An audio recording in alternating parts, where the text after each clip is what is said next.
మన హిందూ పురాణాల ప్రకారం అతి ముఖ్యమైన ముగ్గురు దేవుళ్ళు ఎవరంటే బ్రహ్మ, విష్ణు, మహేశ్వరులు. వీరినే త్రిమూర్తులు అని కూడా అంటారు. అటువంటి శివదేవుని పూజ గురించి ఈరోజు తెలుసుకుందాం. అంగదేశమున ఇంద్రసేనుడను మహారాజు పాలించుచుండెను. ఆ రాజునకు చంద్రాంగదుడను ఒక కుమారుడు కలడు. ఆ చిన్నవాడు సకల విద్యలు నేర్చుకొని పెండ్లి ఈడకు వచ్చెను.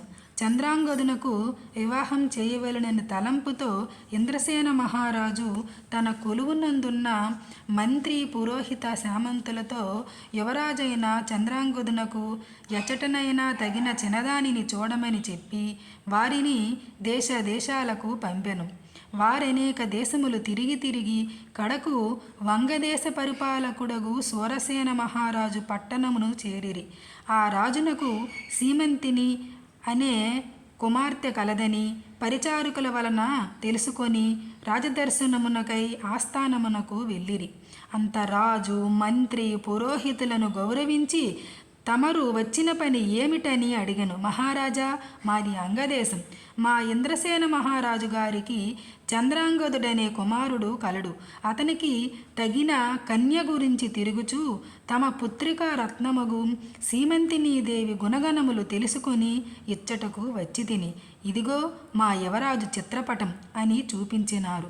రాజు ఆ చిత్రపటమును కుమార్తెకు చూపించి ఆమె సమ్మతికి సంతసించి కళ్యాణ ముహూర్తం నిశ్చయించి మహావైభవంగా వివాహం చేసెను.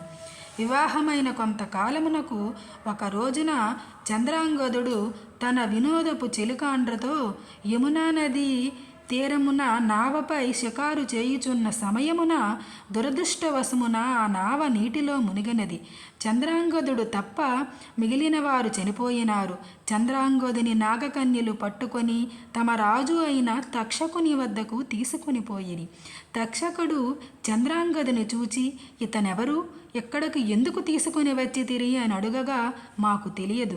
నీటి ప్రవాహంలో కొట్టుకొని పోవుచుండగా మాకు చిక్కుట వలన తమ యొద్దకు తీసుకువచ్చితమని నాగకన్యలు పలికిరి. అంతనా తక్షకుడు దివ్యదృష్టి వలన చంద్రాంగదుని వృత్తాంతం తెలుసుకొని, ఇతడు సామాన్యుడు కాడు. ఇతని ధర్మపత్ని సీమంతినీదేవి శివుని ఆరాధించుచు సోమవార వ్రత ప్రభావము గల మహాపతివ్రత. అందువలననే ఈతడు నీటిలో పడిపోయినను ప్రాణములు విడువక మీకు చిక్కుట వలన అతనికి ఏ విధమైన అపాయము కలగలేదు అని నాగకన్యలకు చెప్పెను. ఆ సంభాషణను అంతయు వినుచున్న చంద్రాంగదుడు భయపడుచు దిక్కులు చూడసాగినాడు. అంత తక్షకుడు చంద్రాంగదుని వీపు చరిచి ధైర్యం కలగజేసి తన వద్దనున్న విలువైన మనులు ఇచ్చి ఆ మనుల యొక్క ప్రభావం కూడా తెలియజేసి భూలోకానికి సాగనంపినాడు. అక్కడ సీమంతిని తన భర్త జాడ తెలియనందున నావ ప్రమాదములో చెలికాండ్రతో పాటు తన భర్త కూడా మరణించి ఉండునని తలపోసి పరిపరి విధాలా విచారిస్తూ, ఓ శివదేవా, తల్లి పార్వతి, నేను విడువకు ఆచరిస్తున్న సోమవార వ్రతము యొక్క ఫలితము ఇదేనా అని దుఃఖిస్తూ కనులు మూసుకొనగా స్వప్నంలో జగజ్జనని, అమ్మాయి, నీ భర్తకు ఏమీ భయము లేదు, విచారించకము, సజీవుడై ఉన్నాడు, త్వరలో నీ చెంతకు వచ్చును అని చెప్పి అంతర్ధానమయ్యను. అంతలో నామె మేల్కాంచి స్వప్నములో దేవి చెప్పిన వాక్యములు వృధా కావని మనస్సును ధైర్యం చేసుకొని యథాప్రకారముగా సోమవార వ్రతము చేస్తుండగా దివ్య ప్రభావము గల మనులతో చంద్రాంగదుడు తన దేశమునకు తిరిగి వచ్చెను. ఇంద్రసేన మహారాజు కొడుకు రాకకు సంతసించి జరిగినదంతయు తెలుసుకొని తన కుమారుడు సజీవుడుగా నున్నాడనియు మహిమల గల మనులతో తిరిగి వచ్చననియు ఆ శుభవార్తను సూరసేన మహారాజుకు కబురంపి శుభముహూర్తమున సీమంతినీదేవికి చంద్రాంగదునకు వైభవోపేతముగా పట్టాభిషేకం చేసెను.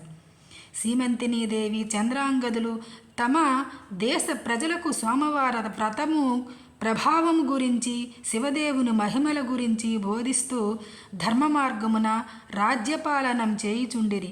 సీమంతినీదేవి తన సోమవార వ్రత మహిమ వలననే ఐదవతనం కాపాడుకోగలిగినదని ప్రజలంతా భావించి తాము కూడా సోమవార వ్రతము చేసి సకల సంపదలతో సుఖముగా ఉండిరని ఈ కథ చెప్పుకున్నారు.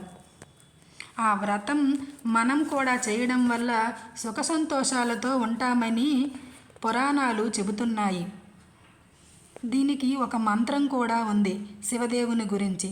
త్రయంబకం యజామహే సుగంధిం పుష్టివర్ధనం ఊర్వారుక నిబంధనాత్ మృత్యోర్ము క్షయమామృతాత్ అని 11 సార్లు చదివితే చాలా మంచిది.